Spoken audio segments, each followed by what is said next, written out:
Le titre que l'on avait convenu avec Marco, c'était Co-design innovation sociale. Et à écouter l'introduction sur Ezio, j'avais envie de mettre un surtitre. Peut-être c'est aussi l'occasion dans laquelle on s'est rencontré avec Marco, qui m'a invité la première fois avec les chercheurs de la Cambre, hein, à discuter de est-ce qu'il faut vraiment travailler avec les utilisateurs, quoi. Et alors moi j'étais arrivé en disant de manière un peu provocante, moi j'aime les utilisateurs, et vous, est-ce que vous les aimez, quoi. Et ça c'est à mon avis une des choses qui caractérise la démarche empathique du design, à considérer que les utilisateurs sont pas simplement des coproducteurs, mais ils sont l'essence même, hein, du projet de co-design. Alors, moi, je m'occupe d'un petit laboratoire d'innovation sociale et innovation publique. Comme vous l'a dit Maglone, on a co-créé, à la suite de projets européens et avec l'UNESCO, le DESIS, Design for Social Innovation and Sustainability. Je pense que ça dit bien comment est-ce que le design peut, en travaillant sur l'innovation sociale, générer une société plus durable. Voilà un petit peu ce qu'on fait. Alors, ce que j'avais envie de dire aux deux précédents orateurs, j'ai beaucoup apprécié ce que vous avez dit. Il y a une des choses fondamentales dans le monde du design, c'est qu'il faut montrer. Et en fait, par exemple, tout ce que vous racontez, on a envie de le voir. Vous le racontez très bien, mais on a envie de voir comment ça se passe, quoi. Et donc, je vais essayer de mettre un peu des images là-dessus. Vous voyez à quoi ça ressemble, notre laboratoire? On n'est jamais là. Moi, je suis prof à la Cambre, je suis jamais là. Le directeur, ça lui pose des problèmes. Mais c'est pas grave. Ce qu'il faut, c'est sortir, aller sur le terrain. Alors, pour reprendre les éléments de Manzini, c'est de la facilitation d'une conversation, j'ai envie de dire, en fait, le problème de la facilitation, c'est quand la conversation est un peu une conversation à somme nulle, dans lequel rien n'est inventé. Alors ici, on emploie des gens, des designers qui sont un peu entraînés à l'innovation, mais il y a plein de gens qui sont entraînés à l'innovation, pour dire la conversation ne doit pas être à somme nulle, elle doit générer, la relation doit générer plus de choses qu'il y avait au départ, pour que effectivement on ne soit pas dans une négociation où si c'est vous qui gagnez, c'est moi qui perds et inversement, mais on trouve des choses où effectivement ben on va gagner tous les deux, on met d'autres choses sur la table. Et ça c'est important, il faut que en dehors des post-it, il y ait des choses sur la table nouvelles qui soient co-créées dans la relation, dans ce que vous voyez sur cette image-là, etc. Le deuxième élément, c'est les scénarios. Je pense qu'on a beaucoup développé, on s'est rencontrés comme ça il y a 20 ans avec Ezio, sur le design et les scénarios. Comment est-ce qu'on peut créer des visions?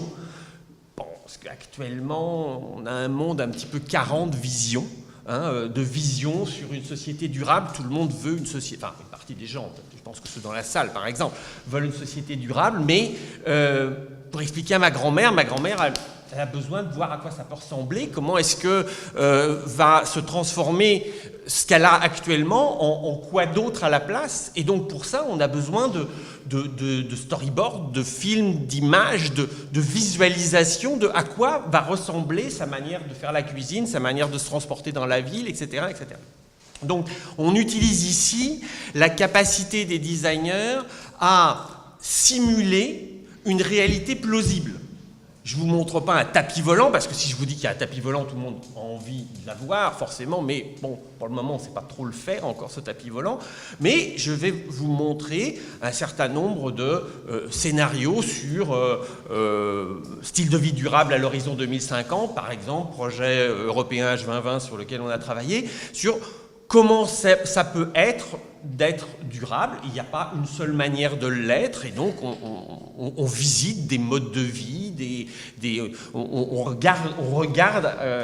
Dernier point, je me rends compte que je suis en train de faire ce que j'avais dit que je ne devrais pas faire, puisque je devrais vous les montrer, mais c'est pas grave, parce que j'ai prévu de vous montrer quelque chose d'autre, donc je vais essayer de passer vite là-dessus. Troisième élément, en immersion, j'ai déjà insisté là-dessus, c'est-à-dire le design, ça ne se passe pas dans le studio derrière l'ordinateur, ça ne se passe pas à l'école de la Cambre, ça se passe sur le terrain, avec les utilisateurs, c'est là que ça se passe. Et puis, peut-être aussi un élément important qui va me faire la transition avec ce que je voudrais vous raconter par la suite, c'est la capacitation. C'est-à-dire qu'il ne s'agit pas d'être un designer comme un élément, si vous voulez, qui va se chercher à être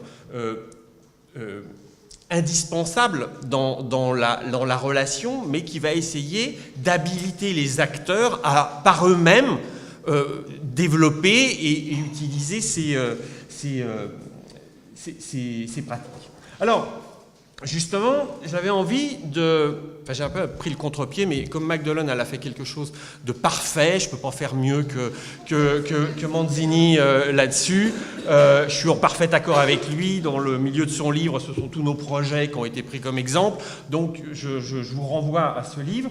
Ce livre qui s'appelle « Designing when everybody design », donc dans la progression, c'est le dernier livre, c'est pas écrit qu'un seul, son dernier livre qui est de dire en fait quelle est la position, il s'interroge sur plutôt une question un peu plus de secteur, quelle est la position que le designer doit adopter quand tout le monde se met à faire du design. Et c'est ça qui est intéressant, c'est quand tout le monde se met à faire du design.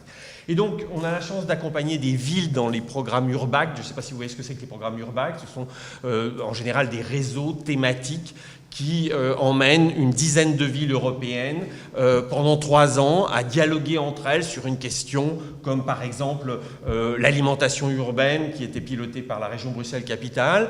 Vous voyez un peu la cartographie de villes et pendant 3 ans, ces villes vont travailler ensemble sur cette question spécifique de l'agriculture urbaine et puis de voir comment cette agriculture urbaine, sachez, vous savez bien, les villes n'ont aucune compétence ou quasiment aucune compétence en termes officielles, compétences, elles en ont des compétences, elles en ont de plus en plus, mais des compétences officielles en termes d'alimentation, elles n'en ont pas. Et donc, comment est-ce que faire levier sur le fait qu'elles ont plein d'opportunités, de citoyens qui veulent changer le système alimentaire, qui veulent faire pousser des carottes dans tous les parcs, etc., et de problèmes, malheureusement, de malnutrition, de beaucoup de problèmes. Donc, comment est-ce qu'elles peuvent faire levier là-dessus pour changer leur gouvernance? Donc, c'est typiquement les programmes URBACT. Et donc, j'ai envie aujourd'hui de vous montrer, si vous voulez, quand le... Enfin, vous savez, comme M. Jourdain, quand l'acteur public fait du design sans forcément savoir que c'est du design, et d'ailleurs il s'en fout complètement, mais l'important c'est qu'il fasse bien. Donc on va essayer de faire une illustration de ce que Magdalen a présenté, mais par une petite ville, une des villes de ce réseau, la ville d'Amersfoort. Alors tout ça est dans le cadre d'un travail un petit peu plus scientifique et systématique de capitalisation sur ce que les 500 villes qui ont participé au réseau URBACT 1 et URBACT 2 avaient appris de toutes ces interactions. Donc il y a eu 4 axes de capitalisation.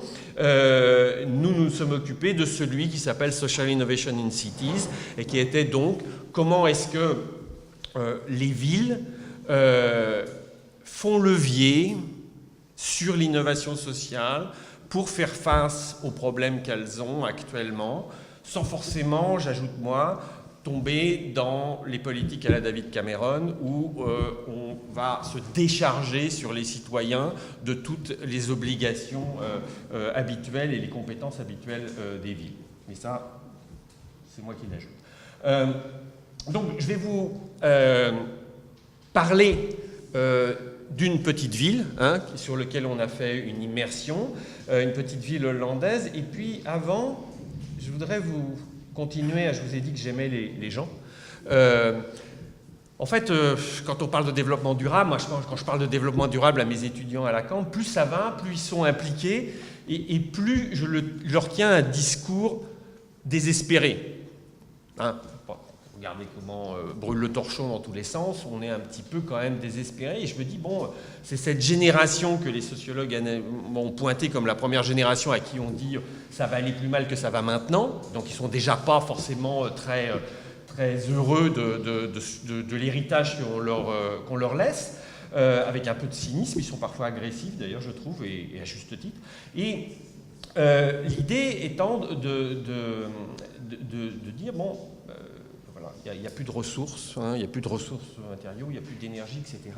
Il y a quand même une bonne nouvelle, c'est qu'il y a une ressource que l'on a en abondance, qu'on a tendance à pointer comme une ressource dont on a de trop. Souvent, quand on parle de ça, on dit qu'il y a une surpopulation, etc. J'ai envie de le prendre positivement, qui est de dire, ben voilà, il y a les ressources humaines, et ces ressources humaines, c'est vraiment la ressource dont on a en abondance, et on ferait bien de s'occuper de comment est-ce qu'on la met en œuvre le plus facilement possible. Alors, Marco m'avait demandé de faire un truc que j'ai horreur, parce que moi, je ne suis pas un scientifique, et qui est de donner une définition de l'innovation sociale. En plus, vous savez qu'à partir des projets européens, il y a eu toute une série de projets européens, TIPSIT en premier, donc des projets H2020 de recherche ou des immenses consortiums. Projet TIPSIT, c'est quand même 5 millions d'euros pour trouver une définition de l'innovation sociale. Bon, c'est confortable. Enfin, je pense, je ne critique pas, hein. Il est important de travailler là-dessus. Je pense que là, je vais vous donner une définition qui est un peu une working definition de ce que a émergé de ces 500 villes, en disant, ben voilà, l'innovation sociale dans les villes, c'est d'abord une dimension d'innovation dont il n'y a pas que du social dans ces innovations. Il y a par exemple beaucoup de technologies, souvent, il y a beaucoup d'infrastructures, mais la partie intrinsèque, le cœur de cette innovation est d'abord une innovation sociale qui après a été portée par des téléphones mobiles, par des espaces vacants en usage temporaire, par tout ce que vous voulez. Deuxième élément, elle a une dimension de commun, cette innovation, c'est-à-dire que c'est un peu comme la définition des communs, c'est quelque chose, une question dont on ne peut pas se préoccuper tout seul. On ne peut pas améliorer la qualité de l'air dans une ville tout seul, on est obligé de le faire collectivement. Ces innovations sociales ont en général une dimension collective et intrinsèquement collective. Elles ne peuvent pas se faire tout seul dans son coin. On est obligé de marier, et alors on est obligé de marier toute une série d'acteurs qui n'ont pas l'habitude de collaborer ensemble, et donc d'où, je salue tout ce que vous avez dit avant, je suis parfaitement d'accord, comment on arrive à les faire travailler ensemble, les faire se comprendre, les faire... Alors, voilà. On rentre, on se balade, on va à Amersfoort, petite ville bourge du triangle Utrecht, triangle d'or, Utrecht, Amsterdam, Rotterdam, dans lequel un élu dont je tairai le nom dit, quand on leur pose de problèmes de paupérisation dans la ville, ils disent ben non, on n'a pas de pauvres ici, on a une population un petit peu plus jeune que la moyenne, un peu plus riche que la moyenne, ça va bien, merci. Il n'empêche que 10% de réduction de budget en moins par an pendant 6 ans, je vous laisse faire le calcul, plus une transposition d'un certain nombre de compétences nationales à des compétences locales, fait que, je ne sais pas s'il y a des Hollandais dans la salle, je vais parler un petit peu, je vais un peu jouer avec bon, je ne vais pas me faire écorcher. Enfin, en même temps, moi, j'aime les gens et j'aime aussi les Hollandais là-dedans. Mais je trouve qu'ils ont des caractéristiques intéressantes que je vais essayer de mettre en place parce que c'est pas... moi, je suis français d'origine, je vis depuis longtemps. Enfin, maintenant, je suis je pense un citoyen belge depuis 20 ans. Et donc, on travaille beaucoup avec les pouvoirs publics en Belgique et en France. Et je vais essayer de faire une espèce de comparaison. Et des fois, je suis un peu envieux quand même de comment ça se passe en Hollande. Donc, il n'y a plus d'argent, pragmatisme hollandais, on ferme un certain nombre de services, notamment on ferme les services sociaux, on ferme les 12 ou 15 community centers de la ville d'Amersfoort, cash, hein, on ferme. Et puis il se passe un truc un peu chaud, c'est que 3 de ces community centers sont réouverts par les citoyens. Qui les réouvrent de manière bénévole, volontaire, sous forme de contrat en termes d'usage temporaire des anciens centres sociaux qui étaient vacants, etc. Et puis là, il y a un truc assez chouette que je ne reconnais pas dans les DGS et les DGA de nos administrations ici ou en France, qui ne perdent pas la face et qui se disent mince quand même, on est un petit peu à la ramasse là, on se fait remonter les bretelles par les citoyens, donc il faut qu'on réinvente la manière dont on collabore avec les citoyens. Alors, quand on était en immersion à Amersfoort, ils nous ont dit ça, moi en bon français arrivé ici, j'ai toujours regardé la Hollande comme des gens qui étaient plutôt assez bons dans la collaboration, alors quand des Hollandais nous disent qu'ils sont nulle part en termes de collaboration citoyenne, je m'interroge sur où on est, nous, en France. Je vous laisse conclure pour la Belgique. Ici, on a la home page je vais essayer de vous donner un certain nombre de points, parce que cette administration s'est mise à dire on va innover, on va essayer de se transformer de fond en comble. Et je vais vous lister, avec un peu la demande de Marco, de voir qu'est-ce que ça amène comme valeur dans la construction, la co-construction de la ville. Un certain nombre d'exemples, de points, j'en ai pris un petit nombre, et vous pouvez trouver sur je vous donnerai les références tout à l'heure, pour la partie plus scientifique, des cas d'études un peu en profondeur sur la ville d'Amersfoort et aussi sur la ville de Gdańsk en Pologne. Alors donc là, c'est la homepage de la ville. Bewohner 330, je suis très mauvais je suis un immigré pas très appliqué. C'est le site, comment dirais-je, c'est le blog citoyen, complètement indépendant, qui est mis au milieu de la homepage de la ville, qui n'est pas contrôlée par la ville. Donc c'est là-dessus qu'il y a toutes les critiques qui descendent le maire, qui critiquent l'administration, etc. Donc, je ne sais pas ici, mais enfin, moi, j'en ai pas vu beaucoup des homepages de villes en France, par exemple, qui ne sont pas cadenassées par la com, où on a mis le site de la ville au centre. Alors là, tout va pas très bien à Amersfoort, tout va pas très bien. Bon, comme partout, l'administration un peu à la ramasse. Quand elle met une information péniblement, les citoyens par les réseaux sociaux sont au courant depuis déjà 15 jours. Et ils ont l'impression, et alors ils sont cash, Fleury Ming, qui est un des maires adjoints, dit on est à la ramasse. La société change et nous, dans l'administration, on est à la ramasse. Et ça, c'est un peu ce pragmatisme. Alors, un projet, donc je vous ai dit qu'ils avaient fermé les centres sociaux, on les a réouverts, et donc ils sont en recherche de comment mieux collaborer avec les citoyens. On est dans le centre de Amersfoort, cette petite carte ici, c'est un parc dans lequel, au milieu, la tache blanche, c'est ce que vous voyez sur l'autre côté, c'est l'ancien hôpital qui va être démoli, à nouveau va être construit. Et puis, ce projet est un peu, je vous l'explique, parce que je pense qu'il vous concerne aussi, mais il est tout à fait catalysateur de la prise de conscience de cette administration. Donc, le projet Elisabeth, c'est la restructuration du parc. Et puis là, on a des citoyens qui commencent à dire mais en fait le parc, le plan d'urbanisme de redéveloppement du parc, on va s'en occuper nous. On va le faire nous. Ils montent un collectif de citoyens et là l'administration, donc ils montent un collectif informel, c'est pas une assoce, informel. Et l'administration dit banco, on vous donne un official assignment, donc un mandat officiel à personne.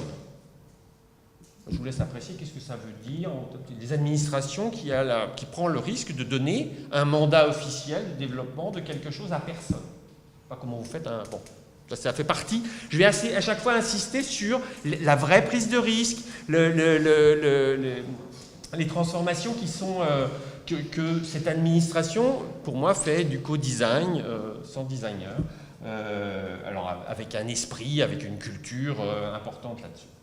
Voilà le projet d'urbanisme après 4 mois. Il est dans les mains de Lia Bouma, qui est une de ses promotrices. Et alors, je m'arrête un tout petit peu pour vous dire qu'est-ce que c'est, ce projet. Alors, comment ils se sont organisés. Ils ont fait un premier cercle de 40 citoyens qui travaillaient ensemble, un deuxième cercle de 80 parties prenantes.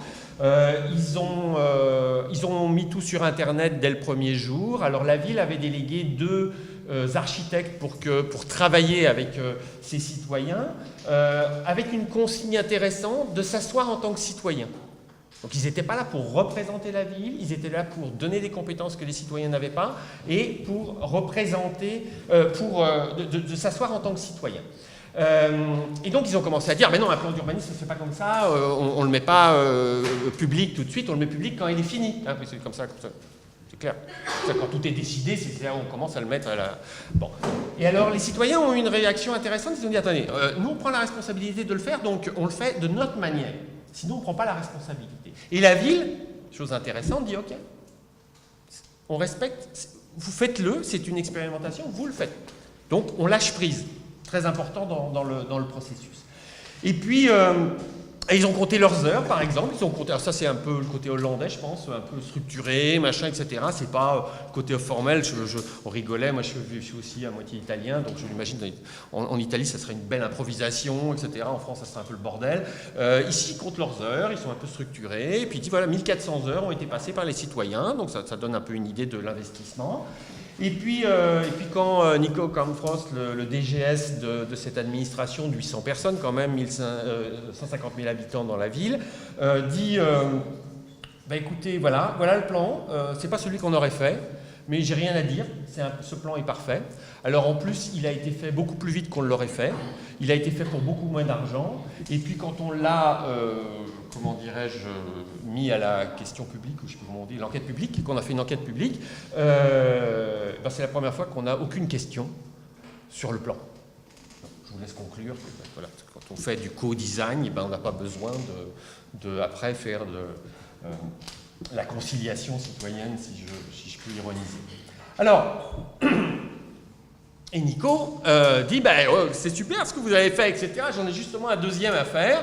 Alors là, l'IA que vous voyez qui a fait ce plan d'urbanisme, l'IA Bouma, Coral Taker qui a fait le plan d'alimentation durable de la ville, disent écoutez, vous êtes bien gentil, mais enfin moi j'y ai passé mes vacances et un petit peu perdu de mes cheveux, donc vous allez trouver d'autres, ce qu'on a appelé d'autres super citoyens, ces citoyens un peu catalysateurs, dont on a essayé de dresser un petit peu le profil, vous pouvez trouver ça de manière plus approfondie dans les études à chaque fois. Grosso modo, ce sont des professionnels qui connaissent l'administration, ce sont des gens donc, qui savent par où rentrer dans l'administration, ce sont des gens qui ont une profession, ils ont du temps, ils ont une profession un peu organisationnelle, ils sont chefs de projet, enfin, ils travaillent, ils savent travailler dans le projet, ils sont partie prenante, parce que bon, l'IA elle habite le long du parc, donc elle est partie prenante. Ils ont aussi un appétit de challenger un petit peu la ville pour voir jusqu'où elle est capable de lâcher prise sur ces questions-là. Et donc, alors pour vous donner encore un petit détail, donc ils ont dit écoutez, vous êtes bien gentil, mais vous trouvez d'autres super citoyens. Les super citoyens, on sait très bien que toutes ces qualités-là, ben, on ne les trouve pas forcément si facilement. Et l'administration s'est dit bon, ben, écoutez, il faut qu'on monte un programme de formation de super citoyens. Donc on ne se démonte pas, on avance là-dessus. Alors, dans les valeurs, à mon avis, il y a des valeurs d'ouverture très fortes qui émergent de toutes ces expérimentations. À chaque fois, je vous donne des citations des élus, des agents qu'on a rencontrés, et puis des exemples concrets. Donc, une des constats, les citoyens ne connaissent pas bien l'administration. Ils connaissent mieux les entreprises. Moi, mes étudiants, ils connaissent mieux les entreprises qu'ils connaissent l'administration. Donc, ils ne savent pas comment ça fonctionne. Ils pensent juste qu'il y a des fonctionnaires qui ne foutent rien, en général. Et ils ne savent pas par où rentrer. Donc, en fait, il faut aller vers les citoyens. Alors, un exemple, ici, on a une responsable du service alimentation qui vend son plan alimentation durable sur le marché. Le DGS, en 2014, dans ses vœux, a dit, en fait, ce que je voudrais, c'est transformer l'administration et j'ai besoin d'agents de plein air. Donc ils disent les agents de plein air, ce sont comme les poulets de plein air, ce ne sont pas des poulets en batterie, ce ne sont pas des agents en batterie, ce sont des agents qui vont sur le terrain, qui vont où ils veulent, qui font ce qu'ils veulent, du moment donc ils sont dans plutôt d'une forme de projet, du moment qu'ils ramènent des informations, du moment qu'ils vont fureter, et, comme les poulets, aller manger les bonnes graines aux beaux endroits, etc. Et cette ironie, qui est un petit peu peut-être dégradante, vous pourriez le trouver, a été au contraire vachement pris par les agents en disant on est des agents de plein air, et ça veut dire qu'on le revendique comme un droit de ne pas rester cloué à notre bureau et d'aller ailleurs. Alors, collaborer ensemble. Alors, quand moi j'étais là-bas, j'étais en immersion pendant, comment dirais-je, pendant une semaine là-bas. D'ailleurs, on discutait en aparté en prenant le café avec madame qui est debout derrière. Et on parlait de confiance, de construction de confiance. Donc, ils m'ont attendu à la gare avec un vélo, c'était normal, je m'attendais, et avec 2 badges. En me disant, mais ça, c'est les badges pour rentrer dans l'administration. Alors, il y en a 2, parce qu'il y en a un, c'est pour l'étage du maire, qui n'est pas le même badge, et puis les autres. Quoi. Je dis, ça veut dire quoi? Ça veut dire, bah oui, vous venez pendant une semaine, donc ça veut dire que je peux rentrer jour et nuit dans l'administration. Bon, voilà, je suis mandaté par les projets Urbact, donc je ne suis pas là a priori pour dévaliser l'ordinateur du maire. Vous voyez ce que c'est donner la confiance. Donner la confiance, c'est arriver avec moi, c'est la première fois que ça m'arrive, hein, qu'on me donne les clés de l'administration. Des fois elle était ouverte, mais là on me donne les clés, y compris jour et nuit. Vous voyez, c'est un petit peu alors, collaborer, donc quand je suis arrivé là-bas, on me disait vous venez pour le cours, j'avais l'impression d'arriver dans un ashram où on disait voilà c'est le nouveau cours dans lequel, en fait c'était un cours donné par Wageningen qui s'appelle Travailler avec les réseaux, et en fait ils étaient très fiers, non pas du cours en lui-même, parce que bon ben voilà c'est certainement un truc très bien que Wageningen fait, mais en fait c'était le premier cours dans lequel il y avait ensemble des agents, des élus et des citoyens qui prennent le cours assis tous à égalité. Alors par exemple, effectivement, c'est peut-être moins une chose importante en Belgique, peut-être plus en France. En France, vous savez, quand même, le DGS, c'est quand même, il y a Dieu, puis il y a le DGS juste en dessous. Et donc, avant qu'ils s'assoient à la même table que les citoyens, c'est un petit difficile. Hein. Bon, en Belgique, c'est un petit peu pareil. Après, je sais pas, je vous laisse aussi en discuter. Deuxième point, je l'ai déjà souligné, la capacitation. Hein, alors la capacitation, c'est...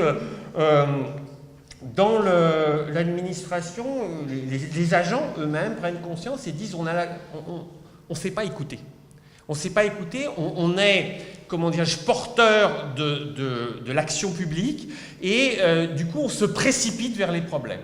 Et on essaye de les prendre, de les résoudre avant même d'avoir écouté un minimum les différentes parties prenantes, à savoir comment est-ce qu'on pourrait les résoudre le problème ensemble et non pas dans l'action publique. Alors je vous donne un exemple aussi, parce que si vous voulez, c'est des mécanismes, ce qu'on voit du design thinking, ou du design, comment dirais-je, du co-design, c'est souvent des trucs assez classiques qui finissent toujours par être la mitraillette à post-it ou les 3P, les post-it, paperboard et puis je ne sais plus trop quoi. Ici, il y a quand même beaucoup d'astuces qui sont vachement, et PowerPoint, et qui sont vachement intéressants. Donc ils font un grand raout sur l'alimentation qui s'appelle la ville rencontre les fermiers, donc les agriculteurs locaux, 400 parties prenantes en une journée. Et puis, ça c'est classique, hein, Sature Alimentaire Liégeoise a fait un truc vachement bien il y a quelques années. Mais là, ils font un truc un peu différent. Ils disent, bon, en fait, on va discuter, c'est certes, mais on va faire, il y a 3-4 keynotes qui vont parler, etc. Mais surtout, on va faire du speed dating. On va faire rencontrer les gens qui sont porteurs de projets dans je sais pas quoi, des fermiers locaux, des producteurs, etc. Et puis des petits restaurants, des machins, etc. Et puis, on va pas simplement les faire rencontrer, ils auront des sessions d'1 quart d'heure, et en 1 quart d'heure, ils vont faire un contrat. Comme s'ils allaient faire du business ensemble. Ça sera un faux contrat, mais ils vont le signer. Tout ça n'est pas anodin, parce que quand vous faites un faux contrat, enfin quand même quand vous allez signer un faux contrat, vous ne faites pas n'importe quoi. Donc pendant 1 quart d'heure, vous réfléchissez, effectivement, moi je suis agriculteur, vous tenez un restaurant, si on devait faire du business ensemble, etc. À la fin de la journée, 140 faux contrats sont faussement signés. Mais 140 faux contrats, ça commence sur une ville comme Amersfoort à pouvoir être quelque chose où on ne peut pas faire des statistiques, mais enfin, on peut quand même avoir une petite idée un petit peu de quelles sont les dimensions, les carences, etc., etc. Et après 6 mois, 20% des faux contrats deviennent des vrais contrats. Donc, vous voyez un petit peu, ça c'est typiquement, on est dans la simulation, on fait comme si, et puis on se rend compte qu'en faisant comme si, ça fonctionne. Alors, Nico, qui est un peu, vous l'avez compris, un petit peu cash, il dit quand on confie une tâche, on fait confiance. On fait confiance et on ne vient pas emmerder, excusez-moi, la personne tous les 5 minutes à essayer de la contrôler. On lui donne un rendez-vous et il se débrouille, quoi. Que ça soit un agent ou que ça soit un citoyen. Je vous prends une ville d'à côté, à Utrecht. Ici, vous avez ce petit quartier en haut que les citoyens trouvent qu'il est mal nettoyé. Et les citoyens vont frapper à la ville, à la porte de la ville et disent on voudrait s'occuper, nous, du budget de nettoyage parce que vous faites n'importe quoi. Donc ils ne sont pas partis avec une petite valise plate, on fera des vacances en Amérique du Sud avec le budget. Ils l'ont réinvesti. L'image la plus importante, je pense que c'est celle-ci. Ils ont fait la même chose que la ville. Ils ont acheté du balayage industriel, parce que le balayage industriel c'est efficace. Hein. Ils n'ont pas fait simplement qu'organiser le je balaye mon quartier et on boit un vin chaud après. Non, ils ont fait les deux. Ils ont dit on va balayer avec les balayeuses industrielles. C'est-à-dire que les balayeuses industrielles sont beaucoup plus efficaces que nous, mais nous on connaît le quartier et les balayeuses, les employés des balayeurs du prestataire de service, il ne sait pas où c'est sale, il ne connaît pas le quartier, donc on va balayer avec eux. Vous voyez, pour moi, ils inventent un nouveau service, le co-balayage. Hein, le co-balayage, c'est pas anodin, ça, c'est vachement intéressant. Parce que, encore une fois, je vous demande de regarder le pattern, c'est-à-dire chacun fait ce qu'il peut hein, et soulage l'autre dans ses incompétences. C'est-à-dire que moi, je connais bien le quartier, mais vous voyez, le papy, il a les petits bras.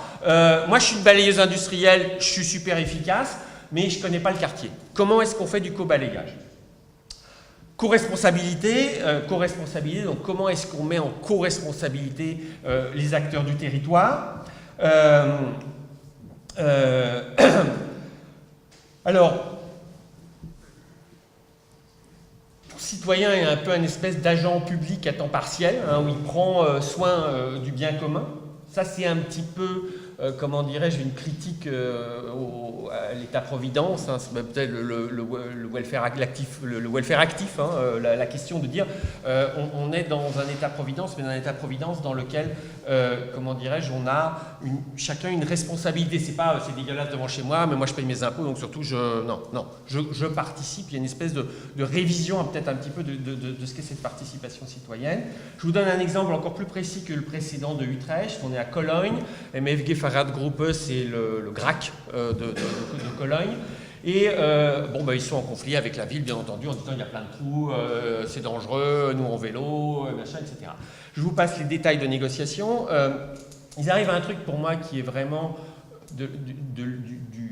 comment dirais-je, un service public collaboratif, c'est-à-dire qu'ils disent, la ville dit, écoutez, vous savez, nous, faire passer un camion hein, pour boucher les trous, c'est pas un problème. Ça, en 2 heures, on a bouché tous les trous. Nous, ce qui est très difficile, c'est de savoir où sont les trous. Hein. Alors, dans l'esprit de Fix My Street, hein, ou de tous les systèmes de reporting citoyen, ils ont mis, il y a une dizaine d'années, ils ont mis en place un numéro de téléphone en disant votre boulot, hein, vous êtes à vélo, il y a un trou, votre boulot, votre responsabilité de citoyen, c'est de descendre de votre vélo et d'envoyer un SMS à ce numéro-là en disant en face de la rue, du numéro tant de la rue Bidule, il y a un trou, quoi. Et donc, ça fonctionne. Et je trouve très intéressant, encore une fois, de regarder le pattern qu'il y a derrière, le design pattern, ça c'est un peu le jargon. Donc, qu'est-ce que c'est le modèle de création de valeur, le modèle de collaboration entre les deux? C'est encore une fois, chacun fait quelque chose qui est difficile pour l'autre et qui est facile pour soi. C'est pas difficile pour un citoyen de descendre de son vélo et de prendre la responsabilité de signaler un trou. C'est pas difficile pour une ville de boucher les trous. En revanche, ce qui est difficile, c'est de boucher des trous pour des citoyens parce qu'ils n'ont pas de camion et pas les épaules assez. Et c'est pas facile pour une ville de monitorer, comme dit le code de la route, les trous en formation, hein, parce que justement, il faudrait avoir un agent public continu autour de là. Alors, Anne de Fetter, celle qui vendait son plan d'action tout à l'heure dans la rue sur l'alimentation durable, dit bien entendu, on n'a plus les moyens financiers de faire ce fameux command and control de l'administration et on doit se réinventer alors comme broker entre les parties prenantes. Donc broker, c'est un terme assez fort, hein, parce que même pas très positif. Hein. C'est un courtier c'est un espèce d'entrepreneur, hein, en 2 mots, c'est quelqu'un qui ne fait pas grand-chose mais qui se sucre au passage. Hein. Ici, c'est plutôt la transformation écologique et sociale du Nord-Pas-de-Calais disait le réarrangement des parties prenantes. Notre activité d'acteur public, c'est de réarranger les parties prenantes. Je vous donne un exemple très proche d'ici, la ville de Gand, avec qui on travaille depuis maintenant 3 ans. Moi, je suis un peu tombé, j'étais amoureux de Amersfoort, maintenant je suis tombé amoureux de Gand. Je trouve que ça marche quand même vachement bien là-bas. Alors, ils ont une grande bibliothèque, la bibliothèque historique, 7000 m² en centre-ville. Ils en construisent une nouvelle. Elle va être redéveloppée dans les 8 mois en des bureaux pour l'administration. 7000 m², c'est quand même beaucoup, mais il est hors de question de laisser 7000 m² dormir pendant 8 mois. On va faire un usage temporaire, mais un usage temporaire, la ville, tout ça, ça passe par les marchés publics, le code des marchés publics, etc. Donc on ne peut pas l'attribuer à vous, à moi, etc. Mais on ne veut pas non plus faire du découpage, 3 m² pour votre assos, 4 m² pour ça, 5 m² pour mon bureau, je ne sais pas tout quoi. Donc ils organisent un grand matchmaking. Donc ils invitent tous les gens qui ont envie de prendre un espace, toutes les assos, toutes les initiatives, dans une grande salle, sauf qu'à Gand, quand on fait de la participation publique, c'est jamais assez grand la salle. Donc il y a 250 assos qui réservent dans la salle, donc c'était bourré comme vous avez pu le voir. Chacun a 1 m² pour raconter ce qu'il fait aux autres, donc c'est un marché des initiatives, et l'idée c'est de monter des consortiums. Donc vous avez ici le monsieur qui a le micro, c'était il y avait 6 intégrateurs qui pitchaient pour dire, ben voilà, si nous, le projet, ça devrait être un truc comme ça, venez chez moi, on va essayer de faire... Et puis, ils ont tous remis une réponse à l'appel à projet de la ville. Et donc, on a ici bien cette illustration du rôle de broker, c'est-à-dire d'intermédiaire qui dit, je crée les bonnes conditions. Je ne fais pas grand-chose, hein. Je loue une salle et j'active le groupe Facebook de la ville. Je loue une salle et, alors vous voyez ici, ils avaient un mur, chacun était là, tous les mecs mettaient des post-it en disant voilà, moi je voudrais travailler avec Petrolab, je voudrais travailler avec ça, on va faire un consortium, et maintenant il y a Nest, je vous engage à laisser encore là pour, si vous passez à Gand, allez visiter parce que c'est vraiment un lieu assez magique sur ces 7000 m². Ils ont réussi à créer ce truc-là. Application collective, donc dans ce welfare actif, bien entendu le défi c'est de ne pas se décharger à la David Cameron sur les citoyens, donc de garantir les 2 gros écueils, que tout le monde soit entendu, hein, et que on ne prend pas prétexte à la participation citoyenne pour se défaire de ses obligations publiques, des services publics. Alors vous connaissez le G1000 qui a été inventé ici. À mon avis, l'élément de design clé, c'est l'invitation. C'est tiré au sort des citoyens, mais c'est surtout les inviter avec une lettre officielle. Ce que nous disait, donc ils ont fait un G1000 à Amersfoort, ça a été un G650, mais c'est déjà pas si mal que ça pour une petite ville. Ils ont, les gens qui viennent, ce sont les gens qui ont reçu une lettre parce que, je crois que les sociologues seront d'accord peut-être avec moi là-dessus, la difficulté c'est, plein de gens pensent que ils ne sont pas légitimes à s'occuper des affaires de la ville. Et donc quand on leur envoie une invitation officielle, ben, c'est un peu comme sur un tribunal, hein, vous êtes un peu pas convoqué, mais enfin, en tout cas vous êtes autorisé à venir parler de l'avenir de la ville parce que vous êtes un citoyen qui a été tiré au sort. Laisser aller, ça ne veut pas dire se désengager, hein, ça veut dire écouter, explorer ensemble, pas monopoliser. Ici, je vous donne un exemple, on a beaucoup travaillé avec une association assez intéressante, un labo d'innovation publique qui s'appelle la 27e région en France, depuis 2008, qui travaille sur l'innovation publique. Ici, on est entre, je dirais, des grandes administrations, notamment à la CAF, la Caisse d'assurance familiale en France, et les relais de services publics qui sont le relais de l'administration en race campagne quand il n'y a pas des administrations.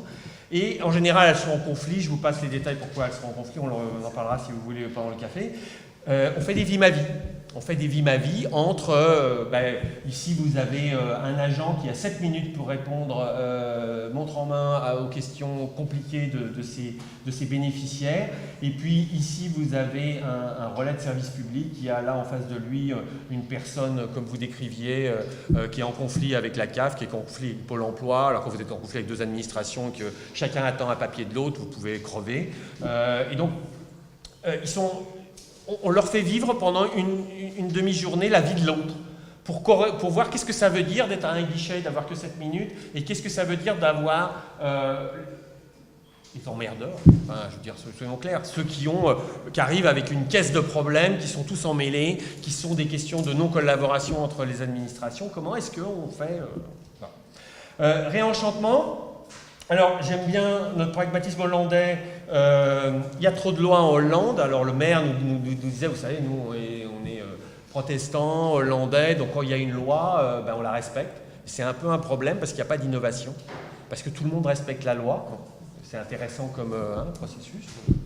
Je vois des Italiens sourire parce qu'on avait Messine qui disaient ah ouais c'est comme ça chez vous dans cette chose-là.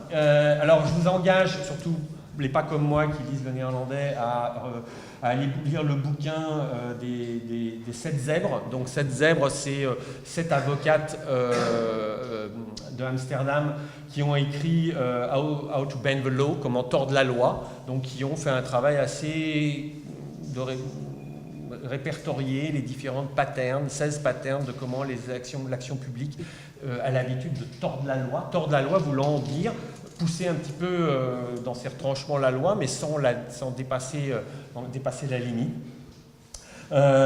Dernier point, parce que bon, bien entendu, on parle des administrations, vous parlez des administrations, c'était le focus de Urbach. Mais qu'est-ce que font les élus dans ça? Alors, le directeur de la stratégie, Joost van Winkel de Amersfoort, dit en fait qu'il y a une évolution. Hein. Les élus ne sont pas simplement les décideurs, mais les garants de l'équité de la participation. Et pour vous en donner un exemple, le conseil municipal d'Amersfoort se dit, ben voilà, nous, à huis clos, avec autorisant 2 minutes aux citoyens à regarder, à poser des questions, ça ne va pas. Donc on va faire ça dans une configuration de café, c'est-à-dire qu'on va pendant une journée boire du thé et du café avec qui veut dans une grande salle, et puis la dernière heure on les foutra dehors et on fera le conseil municipal officiel pendant 1 heure à huis clos. Donc pour vous dire que là-dedans ça bouillonne, je vous engage à aller voir l'exemple. Un élément de conclusion peut-être pour terminer. Voilà un petit peu comme nous, on résume, vous voyez, avec des petits dessins, c'est comme ça qu'ils parlent les designers. La participation citoyenne, on la voit comme de la consultation d'abord, le premier niveau. Il devrait y avoir aussi la conciliation, hein, qui est un petit peu le truc où quand tout est décidé, on essaie de remettre les citoyens ensemble pour les convaincre que ça a été bien décidé. La concertation.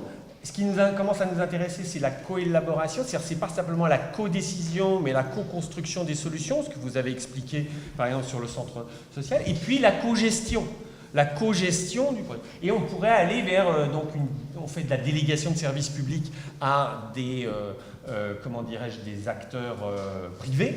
Est-ce qu'on pourrait faire de la délégation de services publics comme Amersfoort à des acteurs informels, des acteurs citoyens ou des collectifs de parties prenantes, des bidules hétérogènes? Alors j'avais des conclusions, mais je pense qu'on n'a pas le temps de les regarder là-dessus. Je voudrais juste faire une page de publicité, vous engager à aller regarder cette étude et les 2 cas sur Amersfoort et Gdańsk. Gdańsk en Pologne étant moins waouh que Amersfoort, mais aussi plus atteignable. Et puis, puisque Xavier va parler juste après, je dois vous dire que cette étude a inspiré un consortium ici qui s'appelle Wilco, qui a la chance d'être financé par le programme Co-Create que Xavier va, j'imagine, présenter tout à l'heure, où on a donc un certain nombre de living labs, hein, qui sont faits de dynamiques locales, ce qu'on appelle des dynamiques locales, c'est-à-dire des communes et puis des initiatives sociales. Il y en a 4 pour le moment actifs, qui vont faire ce même processus et essayer de faire un peu comme Amersfoort, d'expérimenter des nouvelles configurations, des nouveaux modes de collaboration ensemble. Voilà, je suis désolé, je pense que j'ai été long comme tout le monde.